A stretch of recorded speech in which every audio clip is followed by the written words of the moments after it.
Good evening, good evening, good evening. My brothers and sisters, come on in to the dinner table. Your brother Tony is in the house. Go ahead and invite some more family members and friends to the dinner table because you know, my brothers and sisters, that we have plenty of room at the dinner table and we have some good food for the soul.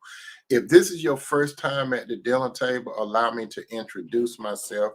My name is Tony M. Toomer, and I talk about relationships. I talk about relationships between that of a man and a woman from a biblical standpoint. My position is I strongly believe that God had a unique relationship with the man Adam. Secondly, he had a unique relationship with the woman Eve. Thirdly, he presented the woman to the man, and in the presence of God, the man Adam said, "Bone of my bone, flesh of my flesh, I should call a woman because she came from man." That's the position I come from. Now, if you come to the dinner table and you believe in another type of relationship, you have what is called a free will. You could do whatever you choose to do, but I come from the position of that of a man and a woman. With that said, my brother and sister, I am talking on two different platforms this evening. I'm talking I'm talking on the book and I'm talking on the tube. If you're on the tube, I may make some comments to those that are on the book, and you can't see their comments, but I will uh, say their names and I will say whatever they have in the comment section, okay? And vice versa. Those of you that are on the book, and I make a comment to those that are on the tube, I will call out their names and basically tell you what they said because you probably can't see their comments, okay? But we're all family here, my brothers and sisters. So go ahead and when you come in, go ahead and invite some more family members and friends because they need some of this good food for the soul. When you pick up the menu, my brother and sister, when you can see what we're going to talk about at the dinner table tonight. We're going to talk about the topic: a woman should wait for God to bring her to a godly man. That's the position that we're coming from tonight at the dinner table. When you come in, my brother and sister, if you have anything to say while we're at the dinner table, by all means, you can ask your question and make your comment, but be very respectable for the brothers and sisters, and especially people that come into the dinner tables to share this good food for the soul with us. Okay, now, again, tonight's topic that we're going to discuss at the dinner table: a woman should wait for God to bring her a godly man. Now, my question, my brother, and my question, sister, just think about this. Why are so many women,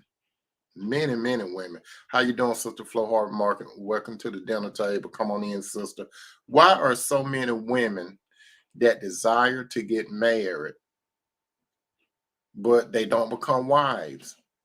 Okay, that's a profound question. There are so many women out there that desire to be married, but they don't become wives. At the dinner table tonight, we're going to discuss this particular topic. We are going to be factual. We're going to be detailed. We're going to move away all obstacles to eliminate why a woman that desire to be married can't be married. Now, in order for a woman to be married, my brothers and sisters, that woman in herself, she has to be a prepared woman, okay? She has to be prepared. And she has to be prepared for the right type of man, okay? She has to be prepared for the right type of man. And in the scheme of things, my sisters and brothers, God is the one that actually have a man in mind for you, sister, and brother, he has a woman in mind for you. Sister, if you have a desire for a man, God has the right man for you. It just depends on how you are positioning yourself for this man, okay? Now, I have a few questions, and this basically to some of the ladies out there, okay? Um, and these questions that I'm going to ask you, you need to be honest with yourself very honest with yourself and see, are you this type of woman? Okay, that's what you got to see. You got to be honest with yourself tonight and see, are you this type of woman? I got about 7 questions that I need to well, statements and or questions that I'm going to make to some women. Number one, what type of how should I say it? What type of reputation do you have in public? What type of reputation do you have in public? And again, along with that, what type of people do you hang around with? Now, this is very vital, my sisters. What type of reputation do you have? Uh, Not your character. I'm not talking about your character. I'm talking about your reputation. Your character is who you are, but your reputation is what's out there in the public. What have you heard about yourself? What do most people say about you? And to go along with that, what type of people do you hang around with? My brothers and sisters, sister, I'm basically talking to you now, called Woman Should Wait for God to bring her a godly man. Sister, your reputation is very, very important if you're waiting on God to bring you a godly man. Your reputation is very, very, very important. Don't think it's not, because God is not going to cause one of his sons to find you when you got a questionable relationship. You know why? Because God, when God brings calls a man to find you, God going to bring his best to you. Okay, God is going to bring his best to you. So when God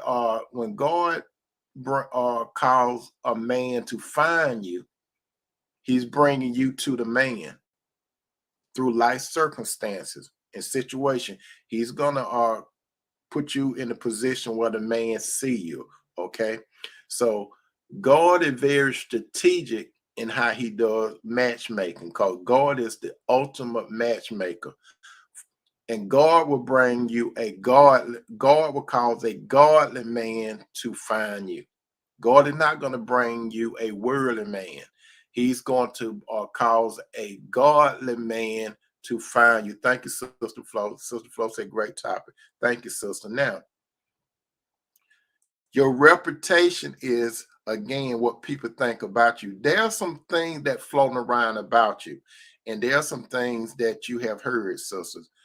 If you've been hearing through the grapevine what people think about you. Now, some of you, sister, might say, I don't care what no people think about me, but it's very, very important when it comes to a man that God wants to pair you with. Because when God pairs you with a man, sister, he's pairing you with a man because he presents you to the man as a helpmeet or a helpmate. You got to understand that.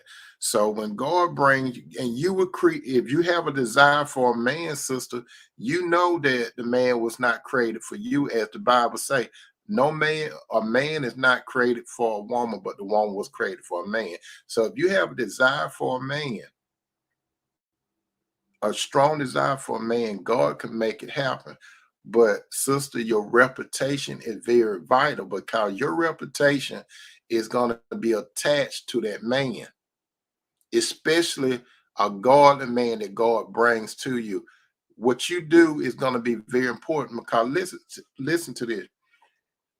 You, sister, your reputation, people should look at you, sister, as a godly woman. They should not look at you as you for the streets. They gotta, when people see you, they need to see Christ in you. Okay. I'm not talking to the word of women, but I'm talking, they need to see Christ in you, the hope of glory. Okay.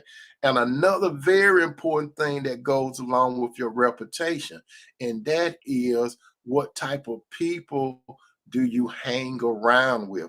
This is very, very important. What type of people you hang around with.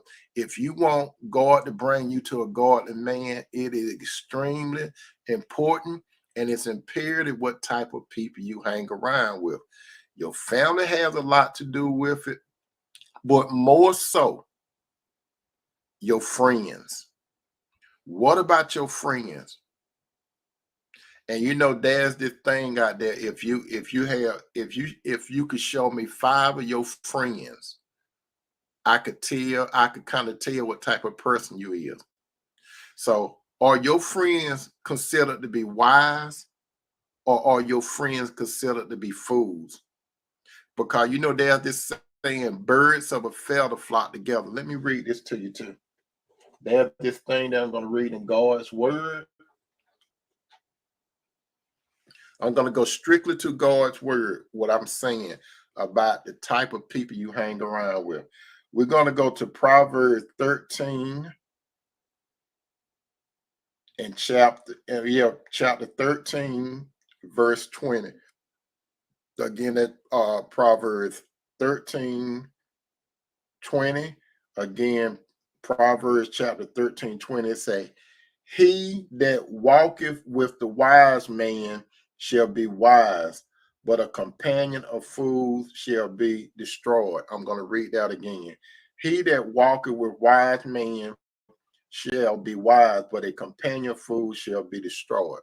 So the type of people you hang around with, that's who you are. Okay. You see, light and darkness don't mix. Oil and water doesn't mix. Even when you look at the animal kingdom, animals hang with their own kind. You understand? How you doing, Sister Renee? Welcome to the dinner table. So, sisters, it's very important what type of people you hang around with, especially your friends. A woman that waiting for God to bring her a godly man is going to check out the type of people you hang around with. He may not say nothing, but he's going to look at your friends, because especially your friend, because they got a whole lot of influence over you. You're not going to be able to tell a godly man, my friends like this, but I'm like this. It's not going to go, because you see, you got something in common with those people that you hang around with. How you doing, Sister Renee Sim? Sister Renee said, unequally yoked friends are made. Amen, sister. So it's very important, sister, if you desire to have a godly man, what type of people you hang around with. Again, Proverbs 13, 20. He that walketh with wise men shall be wise, but a companion of fools shall be destroyed. So, sister, my question to you is, are you hanging around wise? Do you have wise friends, or do you have foolish friends? Because if you hang with wise friends, you're going to be wise. If you hanging with foolish women, your friend, you're going to be a fool. Okay, how you doing, Sister Shell? Welcome to the dinner table. So again, remember your reputation and who you hang around with. A godly man going to be checking you out. Number 2, you need to consider this, sister. Think about this. Do you view yourself as a strong, independent woman? Do you consider yourself a strong, independent woman? What do I mean by that? It's better to be considered a virtuous woman than a strong woman. A strong woman is from the world standpoint. You see, a virtuous woman does not have to go around saying, I'm strong and independent. She does not have to do that. So when a woman says, I'm strong and I'm independent, what does the word independent mean? That means you stand alone. That's what independence means. So if you desire to have a godly man in your life, it's not about being independent. You're going to be dependent on him, and he's going to be dependent on you. But if you got this psychological thing, and you got this testosterone pumping through your blood, that's going to push a godly man back from you. Now, worldly man, he may be all into that kind of stuff, but not no godly man. So you got to be careful. Are you a virtuous woman, or are you a strong, independent woman? When I say strong, independent woman, a godly man isn't exactly seeking that type of woman. If you have a PA, listen to what I'm saying. There's nothing wrong with what I'm about to say if a woman has that. But let me tell you about a godly man. if you have a PhD, if you're a CEO or a Fortune 500 company, if you have your own money and your own assets, if you got a good looking face, if you got a nice shape, that really doesn't impress a godly man. It really doesn't. Now, it's good if you have that. There ain't nothing wrong with it, but that doesn't impress a godly man. It impress a worldly man. You see, a godly man, he looking for something more in depth than all that other stuff. As a matter of fact, there are some women that I talk to, and they say that they're looking for a man. First of all, the first thing will come out their mouth, I'm looking for a man. A woman should never say, I'm looking for a man. A woman shouldn't be looking for a man. A woman should be on her own grind with the Lord, and the Lord gonna work it out. And as you all know, the classic story of Ruth, Ruth in the Bible, she never was looking for a man. Ruth never looked for a man. Ruth was about serving the Lord and making ends meet to take care of her and her mother-in-law. She was not looking for a man. She had a desire for a man, but she wasn't looking for one. Ruth had what we're going to talk about a little patient later on. That's what Ruth had. And you all know the classic story about Ruth and Boaz. Boaz, he discovered Ruth because God put Ruth on Boaz's property. It doesn't say verbatim that God put it there, but you can see God working in the background. He orchestrating this. So he placed Ruth so Boaz could see her. That's what God did. Also, are you a strong, independent woman, but you strictly looking for a man to take care of you? Meaning that, are you lazy? If you calling yourself a strong, independent woman, but you looking for a man to take care of you, that's not a godly man is not looking for that. The Bible, when you go back to the book of Genesis, it did not say a woman look for a man to take care of her. It said a woman is a helpmeet. But by all means, don't get me wrong, a man is going to take care of his wife. You understand?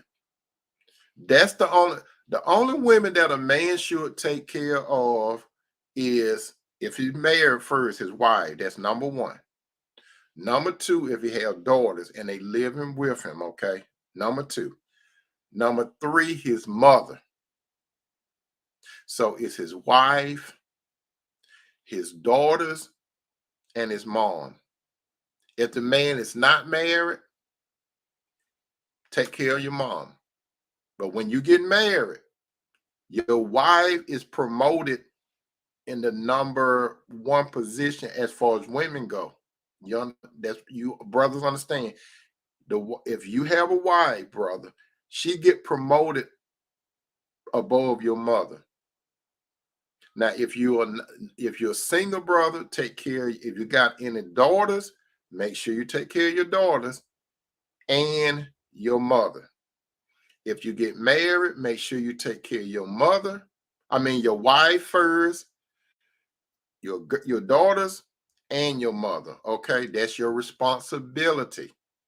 Okay, that's your responsibility. But don't get it twisted who you should take care of. But no godly man is looking for a lazy woman that calls herself independent and she's arrogant and she think that the world owes her something. But that's not true.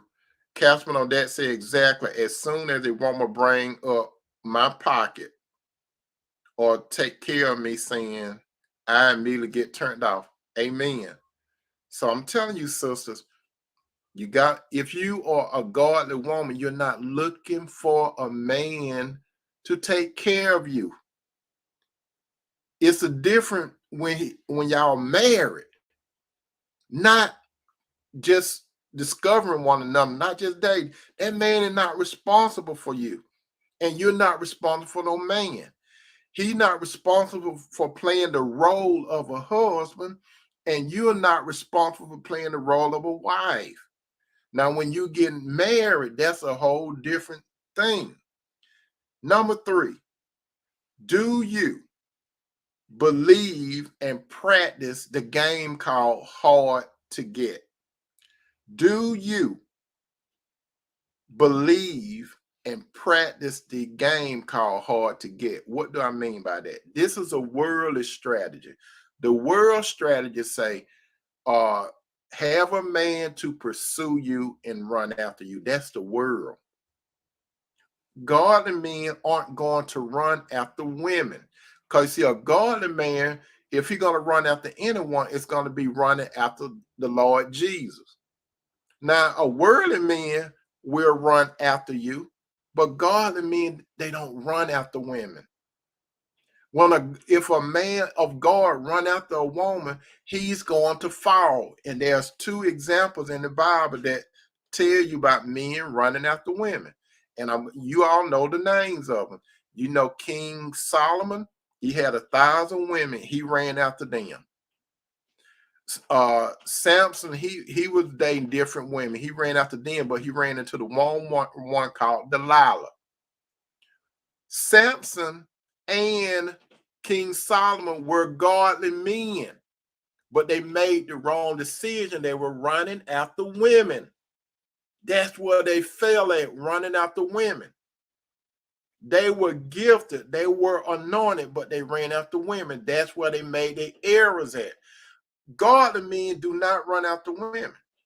So if a godly man detect that a woman is trying to play games with him, head games, and he had to jump through hoops, he got to get on a stage and perform while she's in the audience eating popcorn and waiting for her to clap and all that kind of stuff, if she wait for a man to do everything, just everything. For example, if a man and a woman go out on a date, I can understand if a man asks a woman out on a date, he should fund everything. But every time the man and woman go out, he has to go in his pocket all the time. Sometimes the woman, if she interested in the man, she should show interest in the man sometimes. Sometimes she should say, why don't let me get this time? Because keep in mind, you're not married. You're just dating. It's a different thing if you're married. But if you're interested in a man, sister, don't put everything on the man. Show the man something. Show him that you're not using him and all that kind of stuff. A godly man is not going to allow you to play that hard to get crap on it.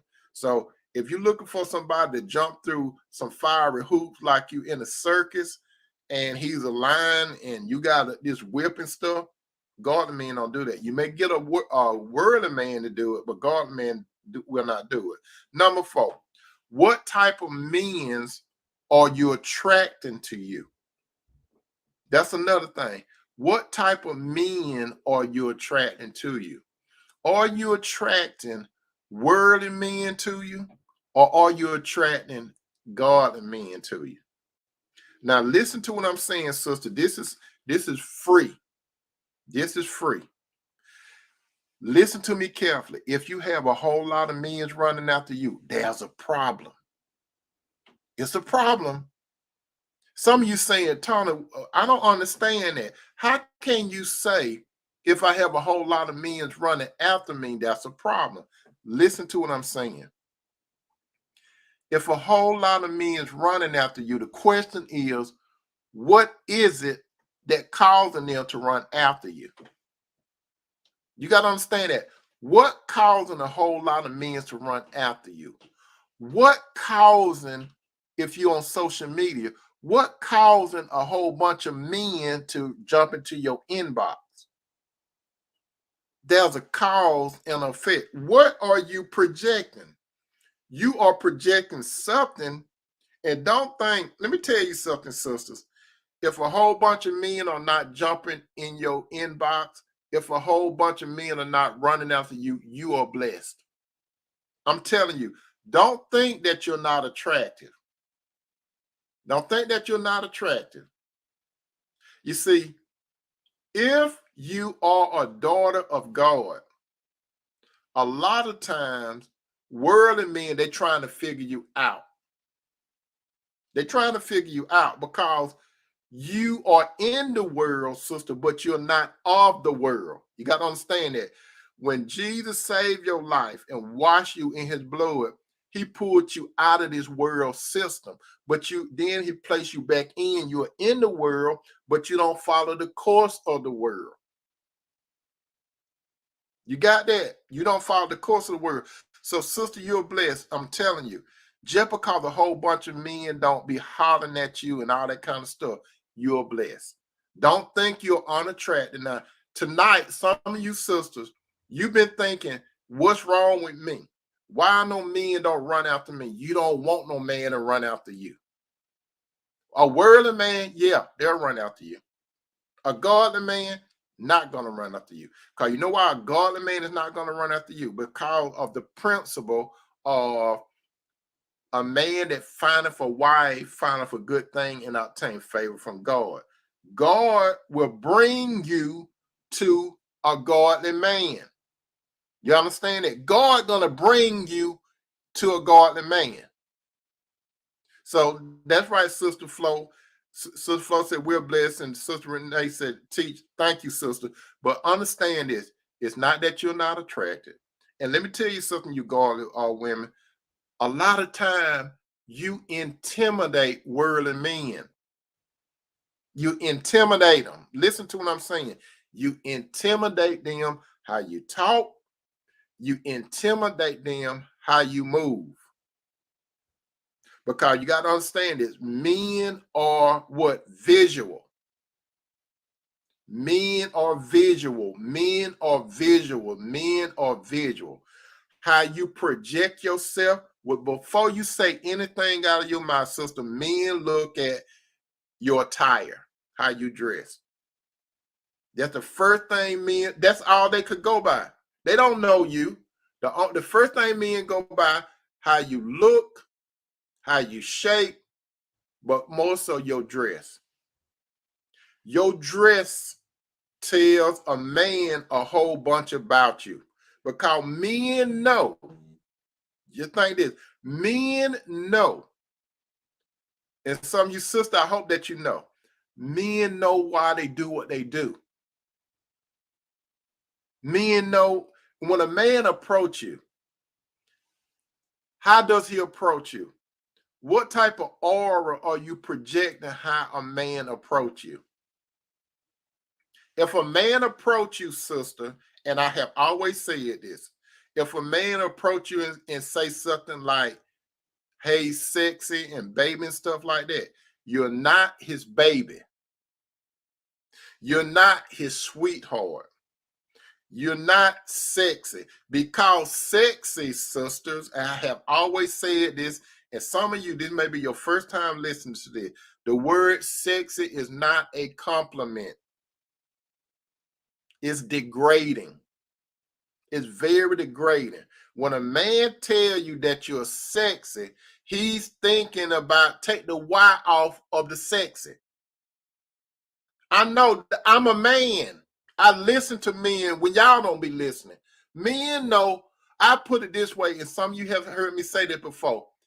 If you're walking with, say for instance, you have a man, and another man come up, the other man is not going to say in the presence of the man that you're with, you sexy. They're not going to say that. They may say you look nice, you look gorgeous or something like that. They're not going to use the word sexy.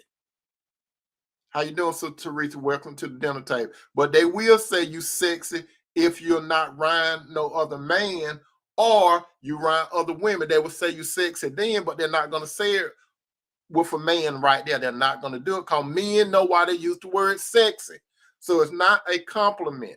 It's not a compliment when they be calling you babies and all these little significant names. You're not their baby. You don't have no relationship with them. It's totally disrespect. Sister Renee said, I hate for men to say the old word. Sister Renee know what I'm talking about. It's not a compliment. Worldly men talk like that. Godly men are not going to come up to you telling you sexy. They're not going to do all that kind of stuff. They're going to talk to you with respect. A godly man, whether you are a godly woman or a worldly woman, godly men going to talk to you with respect. Because a godly man know that God created everybody and every woman, whether she's a godly woman or a worldly woman. Called the rain, God calls the sun and the rain to go on the just and the unjust. You understand? So godly men, you're not going to hear that. How are you presenting yourself? And worldly men, I'm telling you, how they look at you, they look at how you dress. The more you show men, the more they're going to put in their mind. And let me tell you this. A lot of women that wear a lot of skimpy stuff, a lot of women that like to take butt shots on social media in public, a lot of women that like to show a whole bunch of their breasts and stuff. You know what men really think about you? I must tell you this tonight. It's going to hurt some of your heart, especially worldly women that come to the dinner table.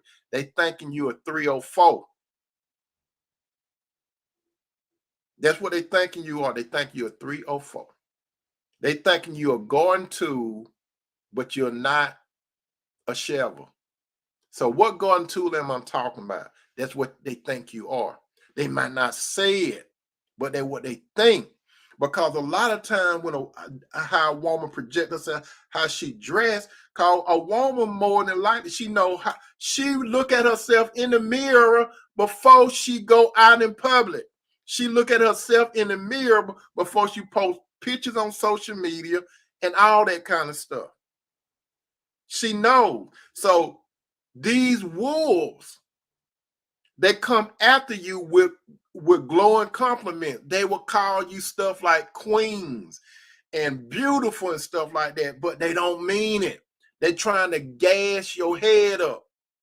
That's all they're doing. They're trying to gas you up so they can find some type of door to get in. And a lot of women, especially worldly women, you could tell they worldly. A godly man could tell they worldly how they dress. They could tell it just like that. They could tell it. They could tell it. They could tell it. Godly men could tell it. Godly men don't want women that advertise. They don't. Because godly men look at a woman. She gonna shine anyway if she has Christ in her. You see, a godly man look for that inner beauty, and that inner beauty, if a woman has Christ in her, it's gonna reflect out. That's what godly men look for, the real beauty on the inside that's going to shine. The glory on the outside is just for a moment. If men calling you good looking and fine now, guess what? You're going to age. And there's two factors that never fail. It's called Father Time and Mother Nature. As you age, you're not going to be like you used to be in high school. Go to some class reunions and stuff like that. You're going to see how people have changed during the years. And guess what? A lot of women, you fool yourself. You think you still look like you did in high school when you was a cheerleader or something. You still think that you're not that woman no more. You're going to change. You're fooling yourself. Other people could see how you really look. How you doing, Sister Deborah Scott? Went to the dental. Other people say how you look, but you denying yourself. And if you showing a whole bunch of stuff and these men, a whole bunch of men approaching you, they just approaching you for the physical. They really don't want you. They don't want you. They want what you got. And that's between your legs. That's what they want. Moving right along. Do you have a relationship with God? That's what a godly man is looking for. Not do you know God, but do you have a relationship with God? Now, how do you have a relationship with God? That's what a world godly man want to know. He want to know, do you have a relationship with God? How do he know you got a relationship with God the Father? First, do you have a relationship with God's Son, Jesus the Christ? That's very imperative what a godly man is seeking. Do you have a relationship with God's Son, Jesus? Nobody else. Jesus is the only mediator between man and God. So if that man discernment tell him that you have a relationship with God's Son Jesus, he knows that the Spirit of the Lord is in you. And if the Spirit of the Lord is in you, he knows that you are wife ready.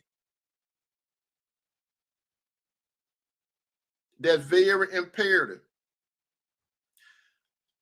Number 6, are you, you have to ask yourself, are you a virtuous woman? You have to ask yourself that. And how do you know whether you're a virtuous woman? The pattern is in God's word, the Bible. Go to the book of Proverbs, and it's a chapter 31, and majority of that is giving you a description of a virtuous woman. A virtuous woman is not a perfect woman. I'm going to say that 2 more times. She's not a perfect woman. She's not a perfect woman, but she is a godly woman. And when you read all that, that's what godly men look. They're looking for that kind of traits in a woman. Worldly men don't know nothing about a virtuous woman. All they know about a worldly woman, they don't know nothing about a spiritual woman. You know why worldly men don't know nothing about a spiritual woman? How you doing, Sister Sierra and Sister Cynthia? Welcome to the dinner table. I hope I pronounced your name right, Sister Sierra. Your last name is Pollock. I hope that I pronounced that right. But welcome to the dinner table. So listen to me carefully. Sisters, you got to understand this. When you read the book of Proverbs, don't read into it. Read out of it. Ask God. Thank you, Sister Sierra. Ask God to mold you into a Proverbs 31 woman, because that's the pattern. That's the pattern of a woman. Proverbs 31 woman. You need to read this, you single sister and married women. You need to consistently, that's your mirror. I know a whole bunch of women that like to be in the mirror. If you really want to be in the mirror, look at Proverbs 31 and see yourself in that mirror. Because God's word going to show you up. That's the true mirror of God's word. So if you are that Proverbs 31 woman, God is molding you to, and you're going to be wife ready when this man find you. You're going to already be wife ready. You're going to be ready when the man find you. It's just a matter, that's when God going to present you to the right man, when you wife ready. Number 7, have you asked God to bring the right man attention to you? Or what we're talking about, have you asked God to bring you to the right man so he could find you? Have you asked God to bring you to the right man? That's the order. You don't go looking for a man. You ain't got to go to no clubs and all that kind of stuff looking for a man. Ask God to bring you in the presence of the right man. A lot of women don't ask God that. Bring me into the presence of the right man. Don't ask God to bring you in the presence of a perfect man, because that's Jesus. He's not going to bring you a perfect man. He will bring you a right man. And let me tell you what a right man is. He's a godly man, but sister, you got to understand this. Even godly men make errors. Even godly men going to make mental mistakes. You got to understand that before God bring you the right man, you need a man that's going to follow the Lord And if a man have the Lord in him, there's no way he can hide him. He's going to talk about the Lord some kind of way. He cannot sit on it. It's too much. It's good news in Jesus' name. He's not going to talk to you about Jesus all the time. But if a man have the Lord in him, he's going to talk about Jesus. There's no way he could sit on it. He can't hide it. And he don't care who know it. He don't even care if you know it, because if you know it and if you're not the right woman, he's not going to gravitate to you anyway. Now, we are ready to talk about a woman should wait for God to bring her to a godly man. 7 points that I need to make. Don't get confused by the bad boy. Listen to me, Proverbs 31 women. Do not be confused by the bad boy. This the foreign boy. You see, a lot of women, why a lot of women aren't getting married, they dealing with the wrong man. And it's sad to say, a lot of my godly sisters, you have brought yourself down to deal with worldly men. The foreign guy, the bad boy, because he got a reputation and all that kind of stuff. The foreign man. You don't need no bad boy. A lot of women, not only worldly women, but some godly women, you get captivated by the bad boy because it seems like you're going to have a lot of fun with him. But the thing about the bad boy, he doesn't have the Lord in him.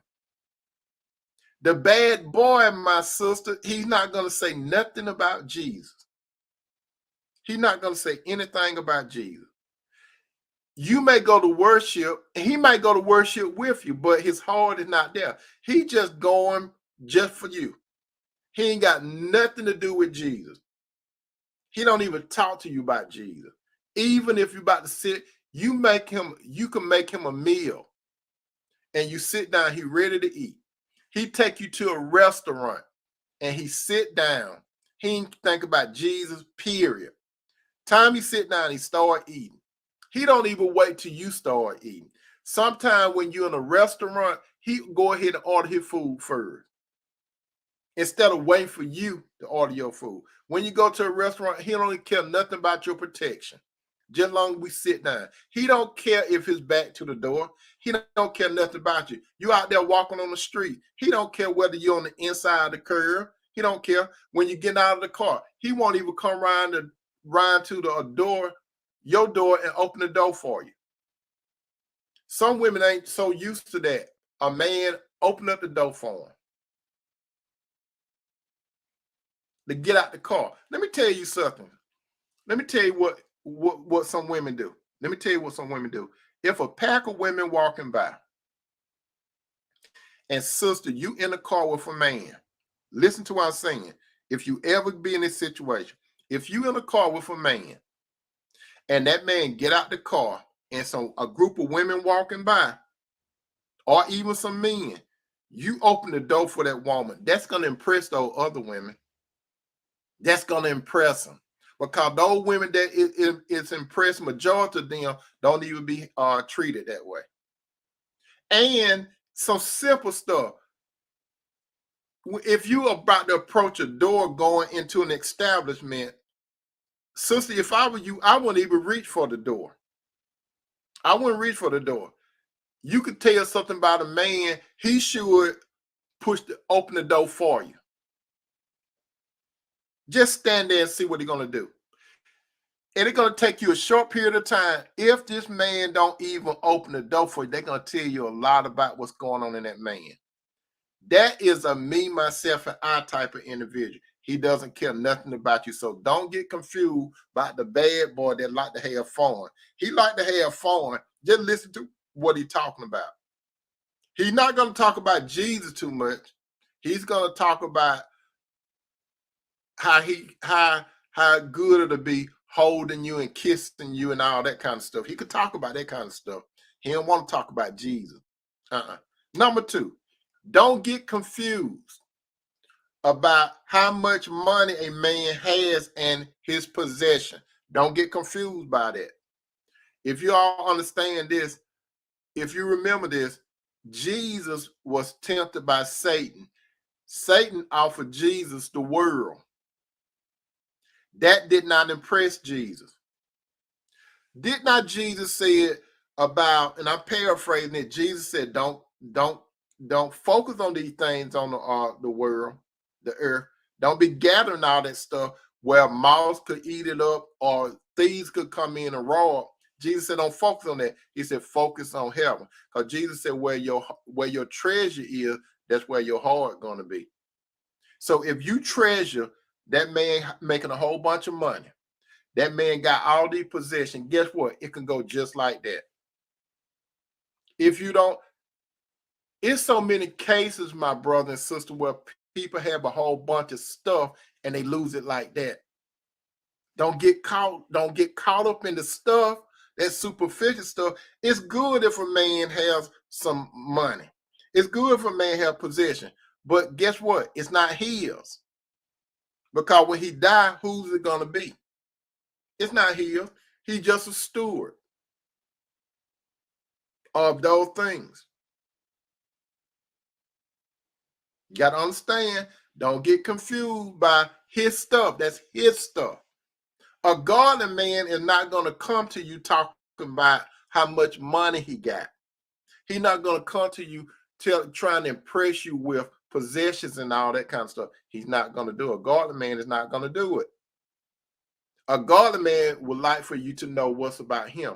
Let me give you all a story. Some of you have heard this before, but you got to hear it again. And this is the story I heard. There was this guy. He had a whole bunch of possessions, right? He kind of like stayed on the north side of town, and his cousin stayed on like the south side of town. In the north side of the town, that's where the people that had a whole bunch of possessions and stuff lived at. And that's where this guy lived at. So he traded places with his cousin that stayed on the south side. So this was the deal. He told his cousin to come because he was interested in this one particular lady, right? He told his cousin, you stay at my house and you could drive my car and stuff. He said, I want to stay in your house and drive your car. Now, this guy that had a whole bunch of possession, when he traded all his stuff for a moment because he wanted to pursue this one particular lady. So the car that he started driving, it was like a Fred Flintstone car. You know what a Fred Flintstone car was? It's like, you know how Fred and Barney, when they start their car, you see their feet and stuff. That's what kind of car his cousin had. His cousin lived in a shack. It was in the worst a high crime neighborhood. It was the worst of the worst, but he liked this woman. So he started wearing his cousin clothes, right? And he tried to impress this woman. So at first, the woman was repelled. But then he kept on and on. So the woman started liking the man for who he is. So then he asked her, do you want to, after he took her out and stuff, she started going out with him and stuff, but he never took her to that little house on the south side.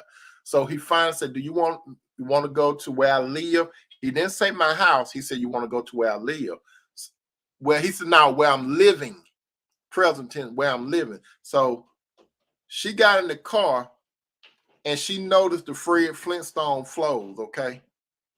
But she didn't say nothing because she started liking the man, okay? So he took her to the place where he was living. She looked at the neighborhood. She was kind of nervous and stuff, but she liked the man. So she went in and she had a good time with the man. She had a real good time with the man. So as time went on and on and on, the man decided, I'm going to really show her who I am. So this one particular day, he picked the woman up from work. Her friends would talk about, what kind of man is that? You don't supposed to be with no man like that. You got a PhD and you the CEO of this company. You have a whole bunch of money and assets. You look good, look your shape, and look at that shabby looking man. What can he do for you? So she listened to her friends, but she was really captivated by how that man treated her. This is a classic case of Beauty and the Beast. So she got in the car. The man said, "I got a surprise for you." So he went to the north side of town. He pulled up to his house. So he rang the doorbell, and his cousin answered the door. And he said, "Do you mind if me and my guests come in?" Because the woman, she was wondering who lived in this neighborhood. And it wasn't Mr. Rogers' neighborhood. But she was wondering who lived in the neighborhood. Why are we over here? So his cousin said, "Yeah, everything is ready." So his cousin got in the real high end car, and he left. So the man went through the house, and he showed the lady the layout, and it seemed like he knew everything where he was going. So the lady was impressed, but what she was thinking is, how does he know the layout of this house? I mean, he moving around, he going to the refrigerator, he doing something like it's his. So the man finally told her, "Look, this is where I actually stay. That man that came to the door, that's my cousin. He's the one that stay on the south side of town. That car that we came over in, that's my cousin's car. The clothes that my cousin got on, those my clothes." And she was blown away. And then while she was blown away, he said, "Let me tell you, I was not deceiving you. I just wanted to see, would you like me for who I am instead of what I have?" That's how godly men operate. Godly men don't go around trying to get women based on what they have. They don't boast about what they have and what they got going on. They don't do it. A godly man would tell a woman what direction he going. She first going to know that he have a relationship with God's son, Jesus Christ. And then he's going to tell her his purpose in life to see, do she want to get on board with it, so they can have a partnership. They're going to be on a team together because they got a future together, and they going, and he going to be the leader and she want to be the follower. You understand? Number 3, don't get confused. Now, this is something, sister, we talking real stuff here, okay? This is for some of you women, you're adults now, and you guys that listen to me, you're adults, and it's the real world. Like I have always said, majority of the married people that you know about, even godly people, had sexual relationship before they got married. Let's be real. Majority of the people were not virgin when they got married. Majority of the people, they had sexual relationship before they got married. It was wrong, but they did it. And you know I'm telling the truth. It was wrong, but they did it. So based on that, some of you sisters, I ain't talking about the world of women now. I'm talking about some of you sisters now. Don't get confused by how that man made you feel sexually. Don't get confused with that. Just because he caused your toes to curl, just worldly man caused your toes to curl, don't get it twisted. And that's what gets some of you sisters. You slept with a man, and you got confused with how he was making your body tingle, which you shouldn't have been doing anyway. And then you got so confused, you call yourself in love with that man. It's not love. It's soul tied. You got soul tied with him. You would like him anyway. Then when you start laying on your back and y'all start doing this thing regular, you got hoodwinked. You got bamboozled. You got hooked. And it wasn't on phonics, but you got hooked. Now you got a soul tie with a worldly man.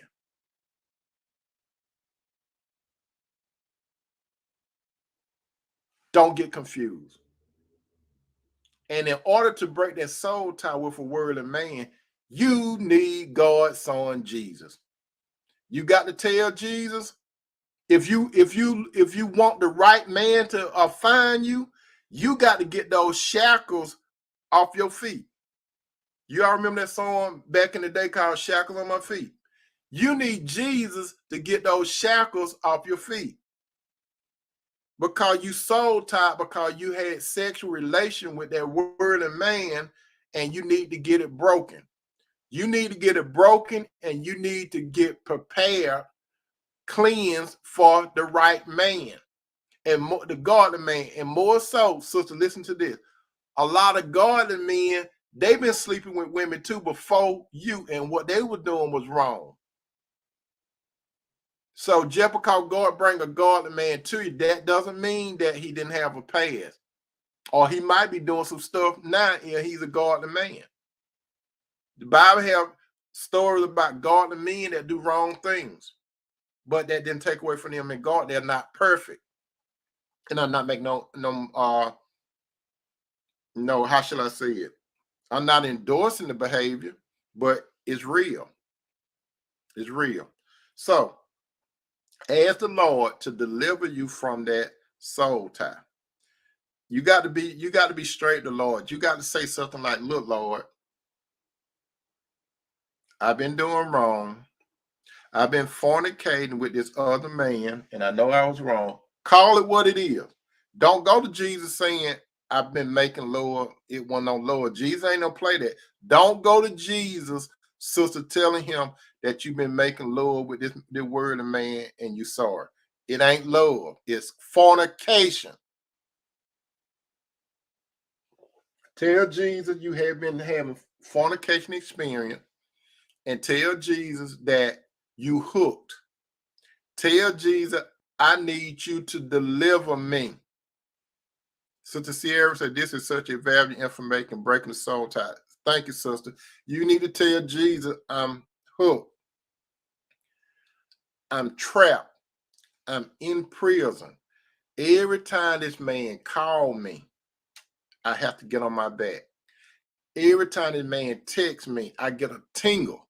You got to be real with Jesus, but be very respectful with Jesus. You can't just talk to Jesus like he your buddy. You got to be. You have to do it with respect. Tell Jesus you need deliverance from this soul tie. If you don't ask Jesus to be delivered from a soul tie, and God, and you meet the right man, you're going to be thinking about that other man until you get that soul tie broken. That's why you have to get the soul tie broken. Because if you don't, and you marry someone, you're going to be thinking about that other man. For example, if your husband don't make you tingle like that worldly man doing, you're going to be thinking about that worldly man. You're going to close your eyes. In order for you to have pleasure with your own husband, you have to gonna close your eyes, and your husband gonna think you doing all that screaming and everything for him, but you thinking about that other guy. You think about Rico. You thinking about Rico, and don't be with your husband and you got your eyes closed, and then you slip up and call your husband Rico name. And when you call your husband by the wrong name, he's going to stop right then. He's going to ask you, what did you say? And you're going to try to play it off. So before you get to that thing, let Jesus help you. Number 4, don't get confused and wait for a man that is in another relationship with a woman. Don't get confused and be waiting for a man that's in a relationship with another woman. Why are you doing it, sisters? Why are you waiting for a man that's in a relationship with another woman? That's another way a lot of you get soul tied. How you doing, Sister Tia? Welcome to the dinner table. That's another way. You know that man married. You think that you can handle the situation. The man actually told you he married. And you thought that you could handle. I ain't talking about no worldly women. I'm talking to some of you sisters. Some of you sisters that have done it, or some of you sisters that are doing it now, or some of you sisters that talking to a married man. Let me tell you, and you contemplating, you waiting for him. You know that he got a wife. You know that he got a wife. You know it. And you think you could handle it, right? You think you could handle the friendship, don't you? You're right, Sister Sierra. A lot of Christians don't know anything about soul tie. That's very true. So, sister, you know this man married, or better, or if he's not married, he got a girlfriend. Or if he don't have a girlfriend, he's not married, he living with a woman, or a woman living with him. And you know it. You know it. And let me tell you some of the stuff that I have seen. Some of the sisters that I talk to that got this problem. Don't you know, some of you sisters right now, I do consultation right on the side. There are some women that tell me about they have so many problems with a man. How you doing, Sister Blackman? Welcome to the dinner table. They have so much problem with a man. You know why? Then I get to the origin of it. I say, how did you all meet? And they tell me how they met. And then the question I want to know, okay, was he in a relationship with another woman? Or were you in a relationship with another man? Sometimes they will say, I was in a relationship with another man. Or sometimes they'll say, he was in a relationship with another woman. Or they will say, I was in a relationship and he was in a relationship. The origin of how that relationship started, what made those two people think, or sisters, some of you, what make you think that the relationship going to work if you're thinking about it, or what make you think it was going to work when you got married to the man? And you had knowledge that I understand that some guys, they real good. It's some women that I have talked to, they had no idea that the man was married because he spent so much time with her and everything. Don't you know some men that are married, they know how to get around stuff? You don't know about their wife. You don't know what their wife out of town. You don't know what type of relationship they got.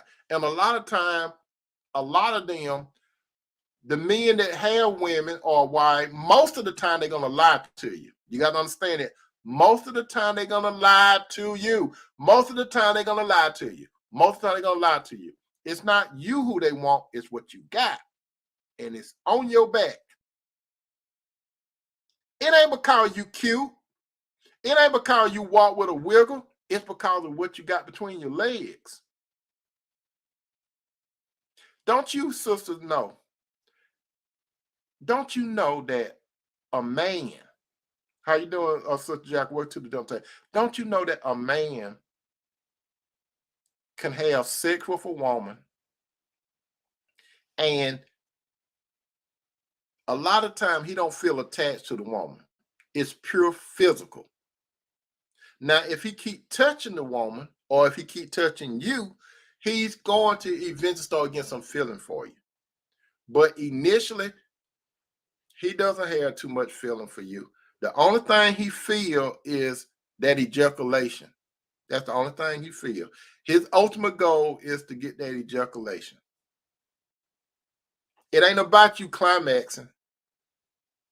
Then he may try to think about you climaxing if you don't fake it. Then he might think about that. You know what I mean? We talking real here at the dinner table because it's real life.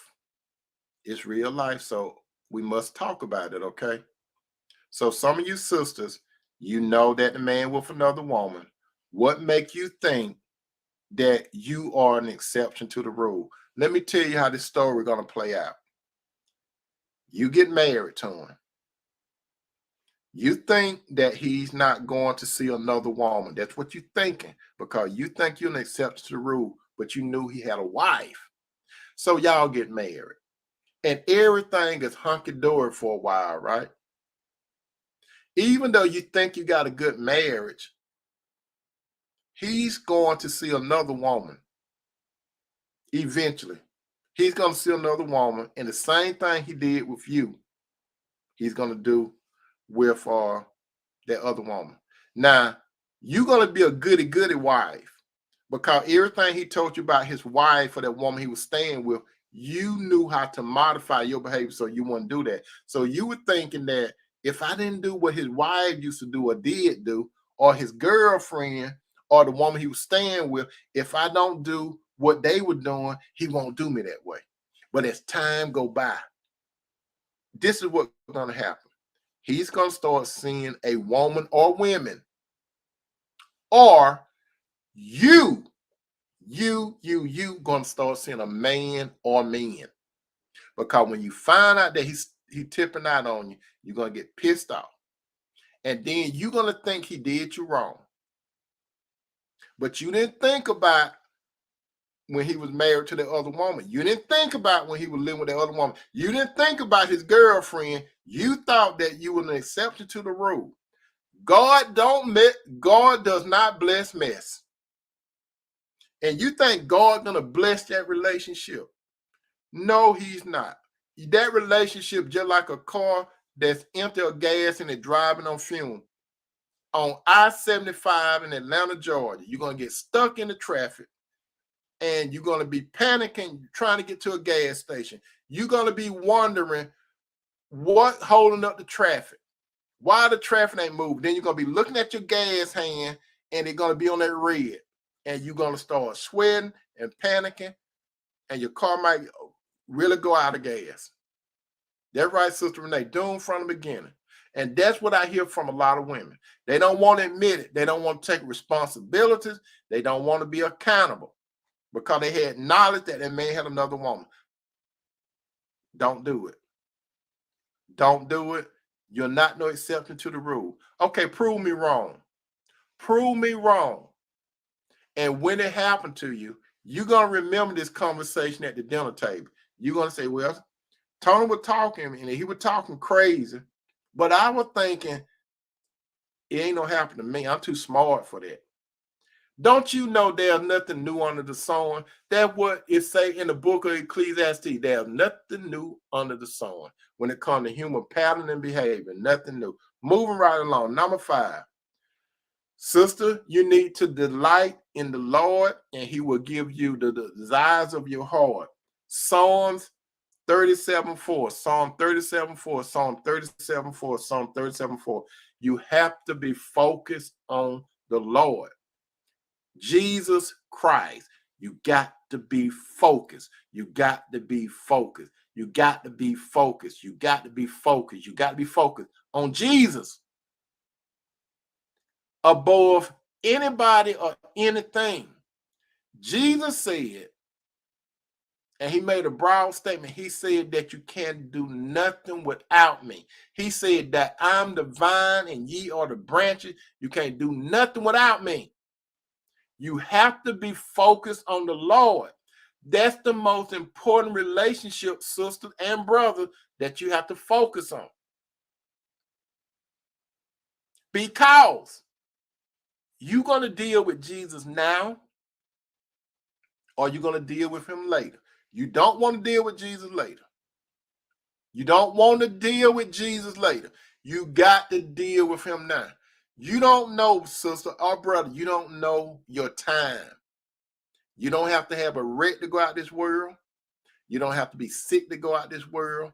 Some people, they die, and when they do those autopsies, you know the report they have, natural cause.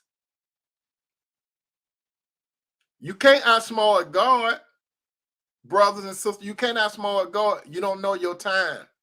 You have to make sure your time, your relationship with Jesus is on point, because something gonna happen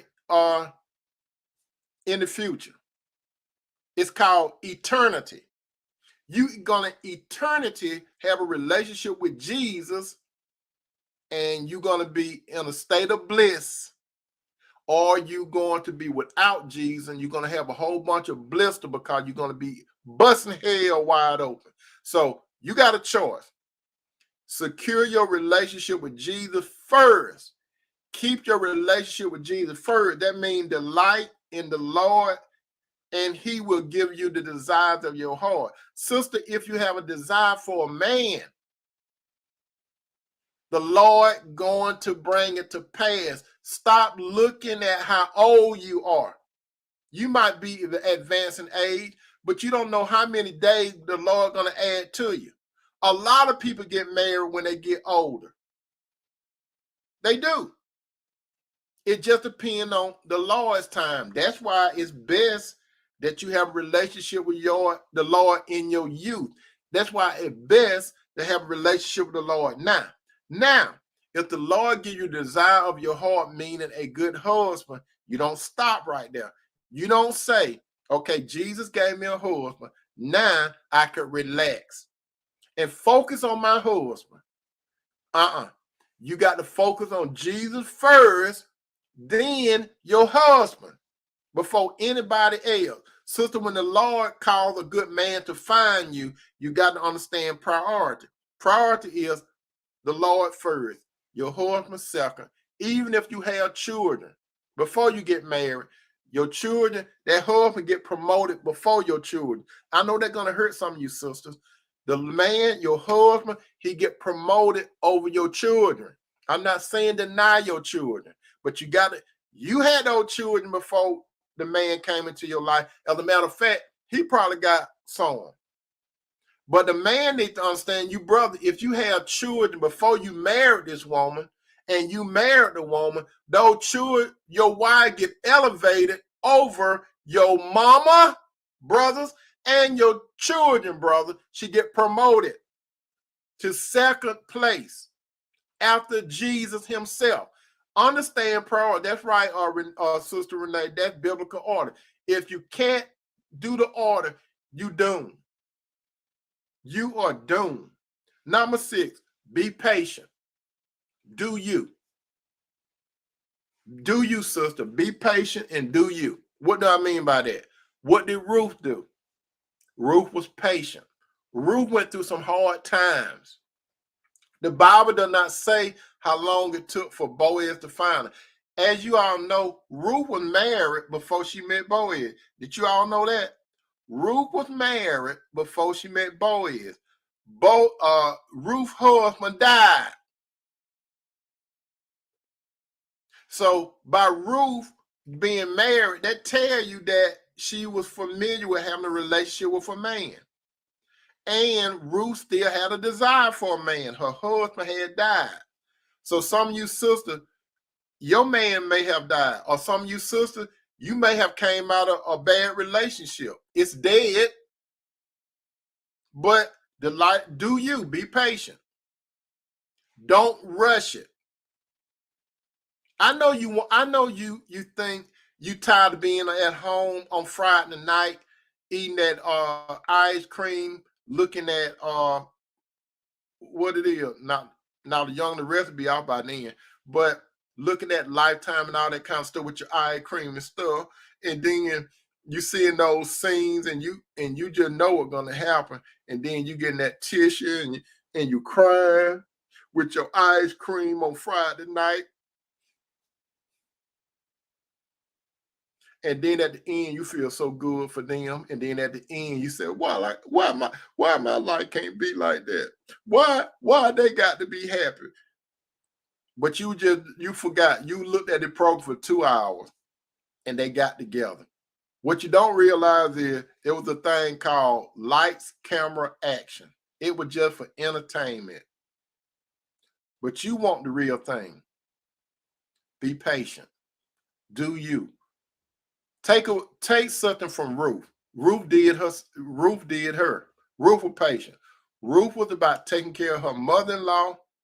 Focus on helping other people, my sister. Focus on helping other people like Ruth will focus on her mother-in-law. Focus on helping other people. Why are you focused on the Lord first? And then, you don't know when it's going to happen. You might get a new job, like Ruth got a job on Boyd property. You may get another job. You may be at your regular job. You may go to pump gas. You might go to the grocery store. You may go to the track field and all that kind of stuff. You may be about to catch a plane and all that kind of stuff. And there he is. And then you're going to see this man looking at you. You're going to look at him and you're probably going to shy away. You're going to look at him. But if you catch a man looking at you, don't look like you got a mean mug. Don't be looking all mean and like that. I have talked to you, sister, about that before. Don't have that mean mug look on your face and like this. You see, this is body language. You know what they're telling a man? You in my space.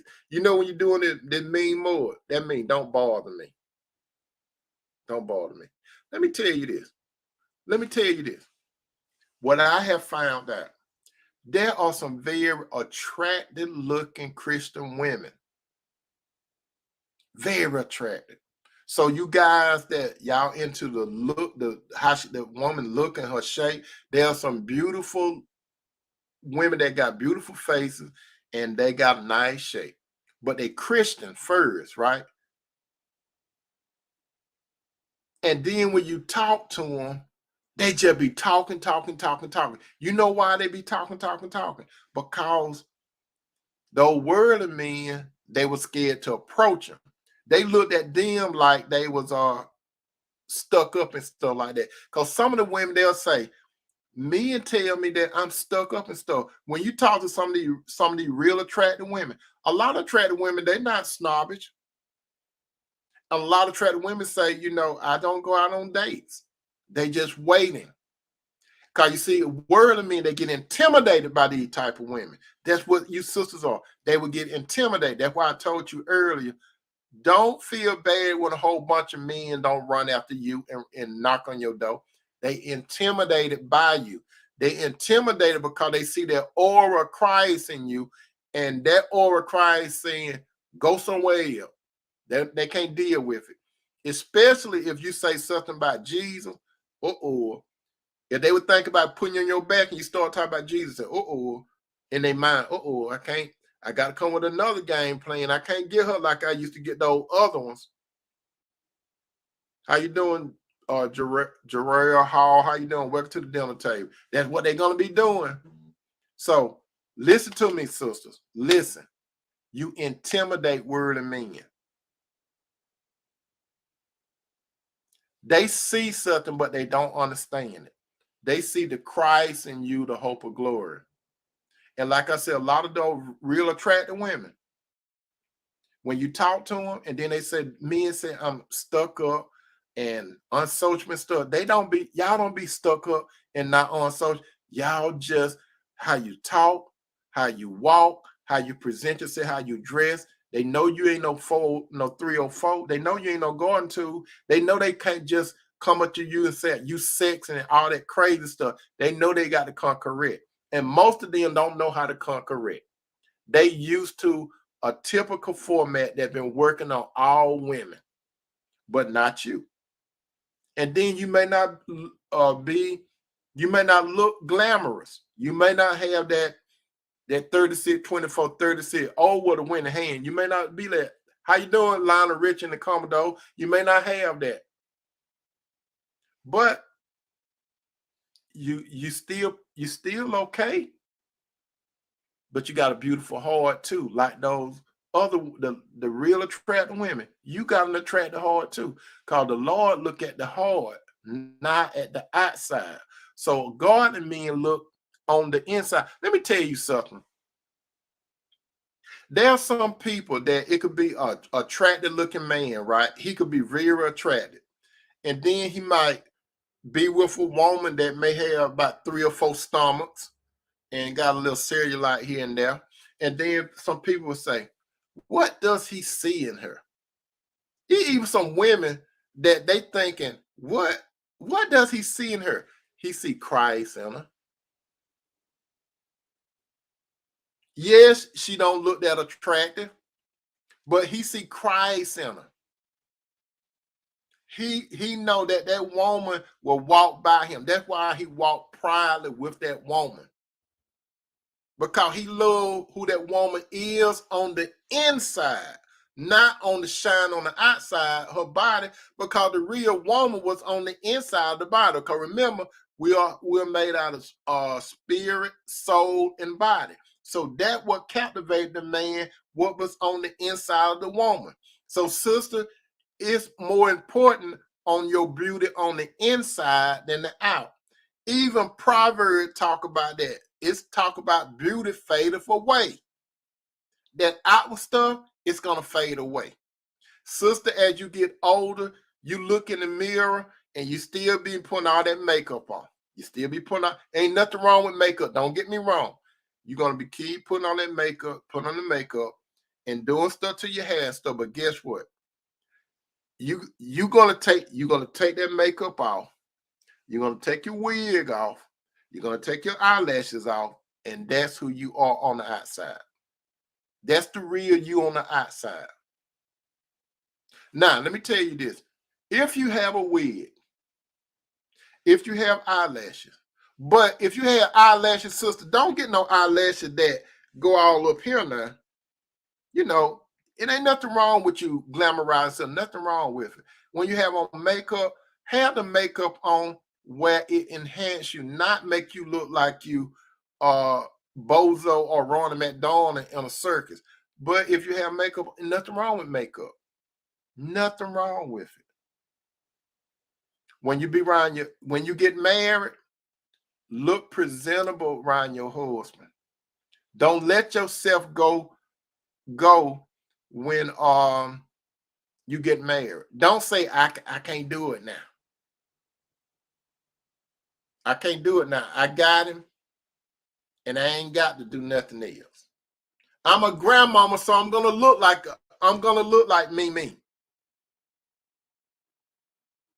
And you start wearing underwears all up in here and all that kind of stuff. You didn't wear it when you were dating a man. You went to Victoria's, right? You went to Victoria's, and you had a little secret with Victoria. But now, since you got the man, you want to have the underwears all up here. You want to walk around with rollers all in your head and all that kind of stuff. Don't do that, sister. When you get the man, still look a little presentable. Sister Renee said the same thing it took to get your man hooked is going to do that same thing to keep it. Amen, sister. And to add to that, my brother and sister, when you get married, brother, you including this, when you get married, whatever you did to get her, do that and add more to it. Multiply. Both the man and the woman supposed to multiply. You see that woman up there, Cinderella? Y'all see the glamour Cinderella. I see Cinderella in the raw. But you see, when I see Cinderella in the raw, she's still a beautiful woman. Y'all just see that picture, right? I see her when she real relaxed. But when she real relaxed, she's still a beautiful woman. She's still a beautiful woman. She's still attractive. She don't walk around with rollers in her hair. She's a grandma. But she don't have to walk around with none of those underwears all up in here. Because she still knows she got a husband. Her husband is attracted to her. I'm still attracted to Cinderella. She still had my toes tingling. She got my toes tingling now. I got to get out. I got to get up from the dinner table now. I'm talking about the kind of stuff. I got to go see Cinderella. But she's asleep now. I might not bother her. She's asleep. But anyway, number 6. God will move the right man to claim you. God will cause the right man to claim you. What do I mean by that? When you are that Proverbs 31 woman, in God's time, that man going to see you. In God's time, that man is going to see you. God going to work it out some kind of way. And when God work it out, what I always tell you, sister and brother, sisters, when a man approach you, you say a silent prayer to God and say, Lord, why did this man come and talking to me? And Lord, give me discernment so I can see what type of man is here. Because Satan bring his sons up there too. Satan bring his wolves and sheep clothing. So you don't know the man. You don't know him. And let me tell you this. When you first meet someone, everybody wear masks. Everybody wear masks until they get comfortable with a person. And you know I'm telling the truth, brothers, and you know I'm telling the truth, sister, because you want to put your best out there. That go for men and women. Everybody be wearing masks. And you know I'm telling the truth, my brother and sister. Even godly men and godly women, they wear masks because they want to impress. You don't want to let nobody see your shortcomings, do you? They get your shortcoming when you start getting comfortable with them And then when they start getting comfortable with you, you see they shout coming. And that, you know what that proves? That proves that they are humans. Sister, you're never gonna meet a perfect man. That's Jesus.